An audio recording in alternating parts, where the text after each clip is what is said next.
В эти дни все городские службы активно работают над ликвидацией последствий разгула стихий. Масштабно субботника задействованы сотрудники министерств, ведомств, организаций, а также неравнодушные жители нашей столицы. Работа задействована свыше 100 единиц спецтехники. Благодаря слаженной работе последствия непогоды будут устранены в кратчайшие сроки. Отмечу, что этот вопрос находится под особым контролем главы членской республики, героя России Рамзана Ахматовича Кадырова.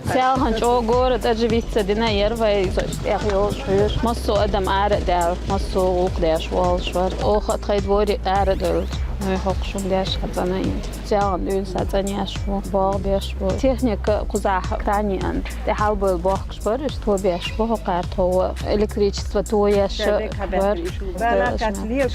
there is Hills.